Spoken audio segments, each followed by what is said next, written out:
दोस्तों दुनिया की सबसे बड़ी क्रिप्टोकरेंसी एक्सचेंज बाइनेंस को लेकर सबसे बड़ी खबर यहाँ पे इंडिया के अंदर देखने को मिल रही है। 722 करोड़ का जीएसटी नोटिस यहाँ पे इंडियन गवर्नमेंट की तरफ से यानी कि डीजीसीआई की तरफ से सेंड किया गया। इसके बारे में इस वीडियो के अंदर डिटेल में बात करेंगे।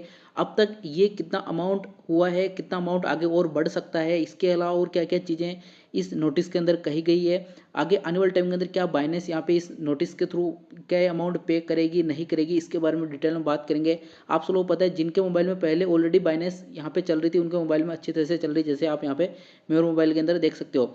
तो ये जो एफआईयू के अंदर रजिस्ट्रेशन हुआ उस टाइम पे भी अच्छा खासा फाइन इनकी तरफ से दिया गया, और अब यहाँ पे 722 करोड़ का फाइन या फिर जीएसटी नोटिस इनकी तरफ से दिया गया गवर्नमेंट की तरफ से। तो इसको लेकर आगे आने वाले टाइम के अंदर क्या स्टेप बाइनेंस की तरफ से रह सकती है, पूरा क्या मामला है, एक वन बाय वन एक एक चीज़ आपके सामने इस वीडियो के अंदर डिस्कस करने वाला हूँ। तो इंपॉर्टेंट वीडियो है, लास्ट तक जरूर देखना। कंटेंट आपको 10% नॉलेजेबल लगे सब्सक्राइब जरूर करना, आपका भी आपके लिए हमेशा हेल्पफुल कंटेंट रहता है, कोई फेक अपडेट शेयर नहीं करता है।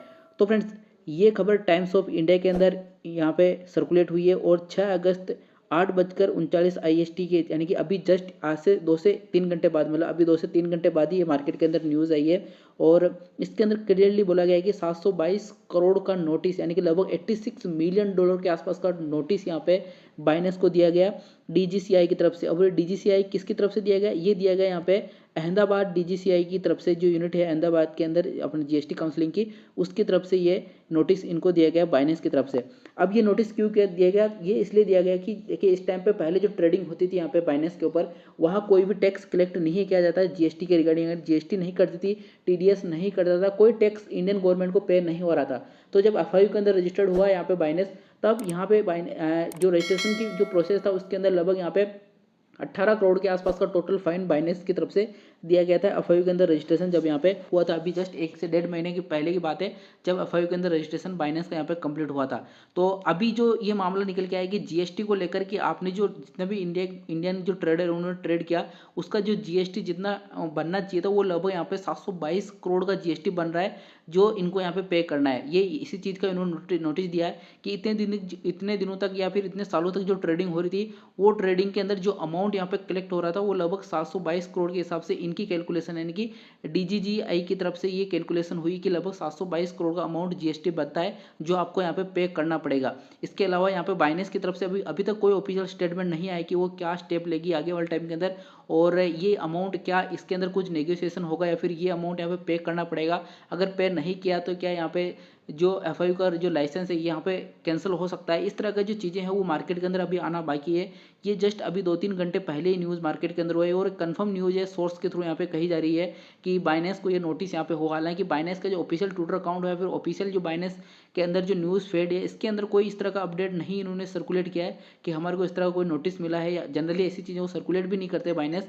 और जो सीजर थे वो बाइनेंस की पूर्व सीजर वो हमेशा आगे होकर बोल देते थे कि हमारे को ये चीज़ें हो रही है, इस गवर्नमेंट के साथ में हमें ये प्रॉब्लम हो रही है, इसका सॉल्यूशन ये है और ये चीज़ें हम यहाँ पे कर रहे हैं। लेकिन अभी जो नया यहाँ पे रिचर्ड टैंग है वो बाइनेंस के सीईओ, उनकी तरफ से इस तरह का कोई अपडेट नहीं आता है। इवन वो ट्विटर के काफ़ी कम एक्टिव रहते हैं यहाँ पे, मतलब ऑडियंस से काफ़ी कम बात करते हैं यहाँ पे। तो देखते हैं अभी यहाँ पे बाइनेंस क्या स्टेप लेगा। इस टाइम पे बाइनेंस पूरी तरह से रन में, इंडिया के अंदर कोई दिक्कत नहीं है, बाइनेंस अच्छी तरह से चल रही है। तो बाइनेंस जो यूजर है उनके लिए कोई टेंशन की बात नहीं है, लेकिन बाइनेंस एक्सचेंज के लिए एक टेंशन की बात हो गई कि लगभग 722 करोड़ का जो फाइन है वो कहीं ना कहीं बड़ा अमाउंट बनता है और यहाँ पे अगर नहीं पे करता है तो एक बड़ी प्रॉब्लम यहाँ पे हो जाएगी।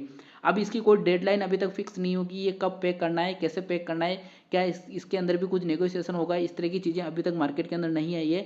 लेकिन बहुत ही जल्द और अपने को ये चीज़ें देखने को मिलने वाली है, क्योंकि अगर जीएसटी का अमाउंट इतना ये कलेक्ट किया है बाइनेंस से तो आगे आने वाले टाइम के अंदर बैक टू बैक जो दूसरी क्रिप्टोकरेंसी एक्सचेंज है यहाँ पे, जैसे कूकॉइन हो गई, बाइबिट हो गई, बिटगेट हो गई, इनको भी इस तरह के नोटिस आना शुरू हो जाएंगे।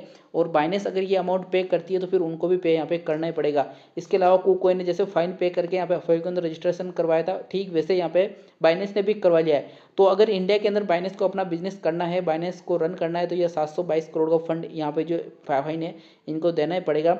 और उसके बाद अगर बाइनेंस अच्छी तरह से रन में करती है तो ये जो फाइन लगेगा ये किन से वसूलेंगे, ये आपसे और मेरे से यहाँ पे वसूलेंगे। बाइनेंस अपने ट्रेडिंग प्लेटफॉर्म के अंदर कुछ फीस स्ट्रक्चर के अंदर चेंजेस कर सकती है या फिर यहाँ पे कुछ और चीज़ें बाइनेंस यहाँ पे स्टेप ले सकती है। इस अमाउंट को इंडियन से ही कलेक्ट करना है, उनको दूसरों से कलेक्ट नहीं करेगी वो, क्योंकि अगर यहाँ पे इंडियन गवर्नमेंट को दे रही है तो इंडियन यूजर से ही वो पैसा यहाँ पे कलेक्ट करेगी आगे आने वाले टाइम के अंदर। तो देखते हैं और क्या चीज़ें निकल के आती है मार्केट के अंदर, और जैसे कुछ बड़े इंपॉर्टेंट अपडेट आएंगे मैं आपके सामने क्विक शेयर कर दूंगा। वीडियो कंटेंट आपको 10% नॉलेजेबल लगे, सब्सक्राइब जरूर करना। मिलते हैं नेक्स्ट वीडियो को नई अपडेट के साथ में, तब तक के लिए जय हिंद।